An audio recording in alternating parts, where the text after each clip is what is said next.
sign, Cancer, Pisces, and Scorpio.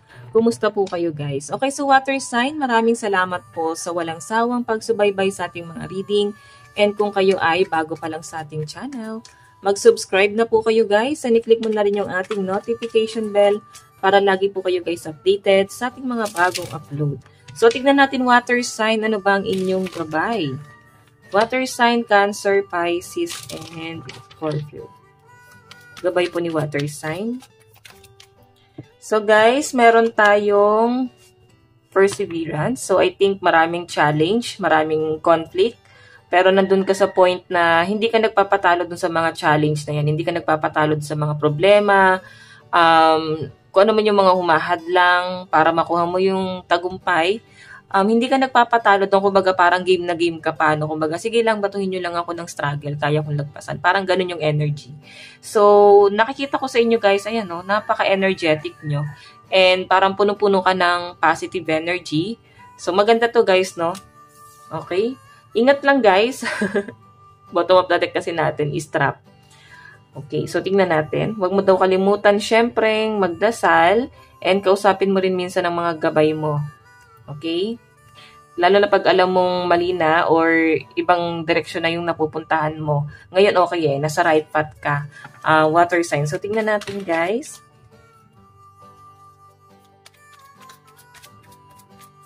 Water sign.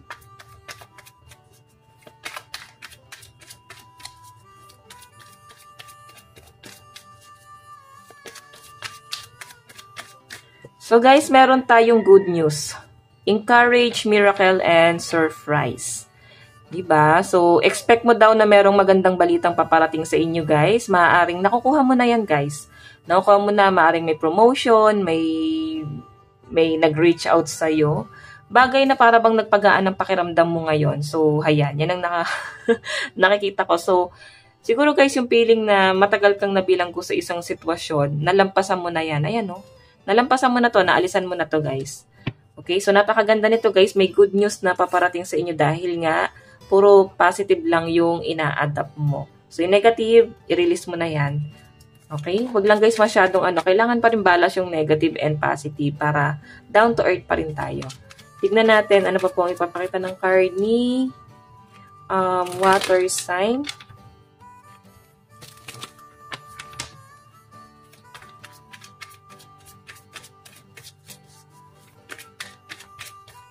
So guys, meron tayong strategy, planning, prediction, and mind reading. Sino tong pinakikiramdaman mo, water sign? May pinakikiramdaman ka rito? May tinitignan kang isang tao? Or maaring may inaaral ka? Kung hindi man to isang tao, maaring meron kang inaaral, meron kang tinitignan. Parang pinapractice mo yung bagay na yan. So, nakakatuwa kasi may sarili kang strategy patungkol dito sa bagay na to. Ayun, no? Meron pa rin gift. Nakakatuwa naman. Ano to, guys? Siguro reward mo to sa dami ng mga pinagdaanan mo sa buhay. Maring meron kang marireceive na gift or galing sa isang tao. Oo, may nagpaplano. So, guys, ang lucky number mo is 7, 24, and 48. So, tignan natin ano po itong perseverance, spirit guide.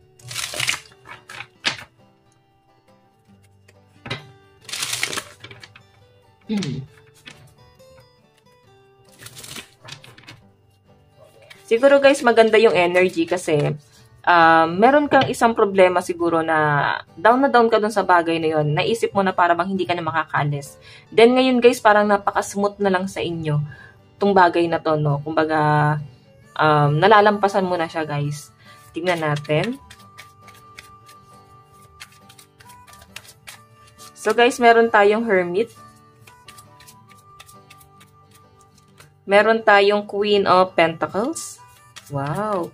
Tagal mong nanahimik dito, water sign. Yung tipong nagkikimkim ka lang talaga. And nakikita ko sa inyo guys, maaaring ikaw ay nahihil mo na yung inner child mo, no? Mukhang matagal kang nag-heal dun sa pain na yon, matagal kang nag-heal dun sa heartbreak na yon, maaaring gawa sa'yo ng isang tao na maaaring nilagay ka sa third party. Sabihin natin hindi naman totally third party, pero mayroong substitute, 'di ba? Meron siya ibang ine-entertain. Hindi kayo nag-work kasi meron ngang iba na pumasok sa kanya rito, guys. So, ngayon guys, nasa sense ko rito, no, etong conflict na to guys, parang dito ka hinugot ni universe. Okay? Dito ka natauhan. Ngayon, nagiging maganda na yung daloy ng pera sa'yo. Kasi may mga good news na and smooth na lang lahat guys. Nalampasan mo na lahat ng problema mo. Okay? So, tignan natin ano po itong good news. Ayan. Tignan natin kung ipapakita ni universe ano itong good news na paparating sa'yo. Water sign. Ano po yung good news, spirit guide?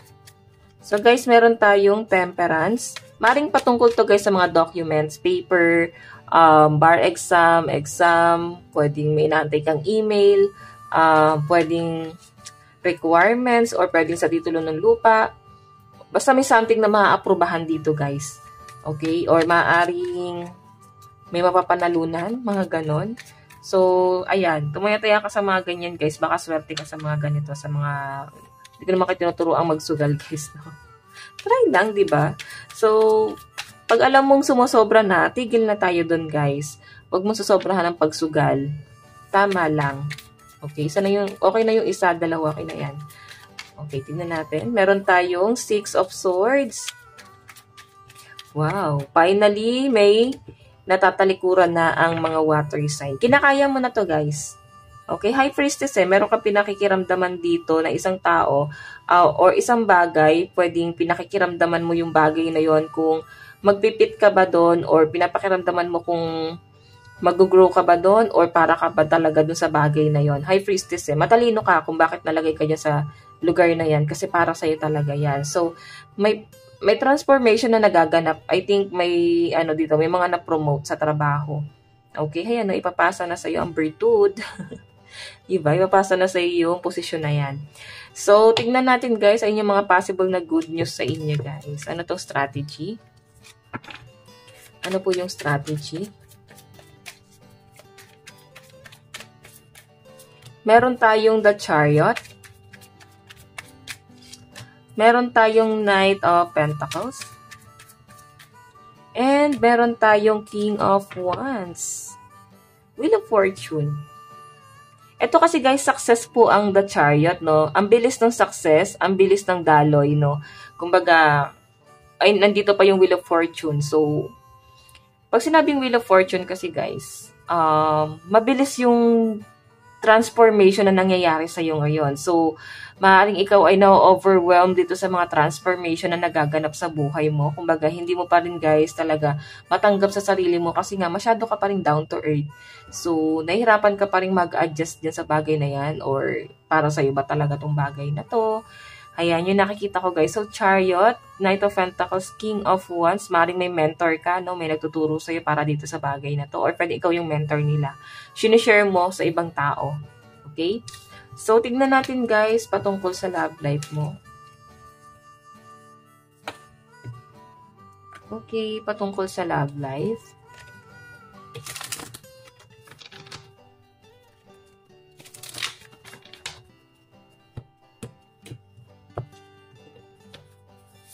Patungkol sa love life. Meron tayong, oh my God, the Devil.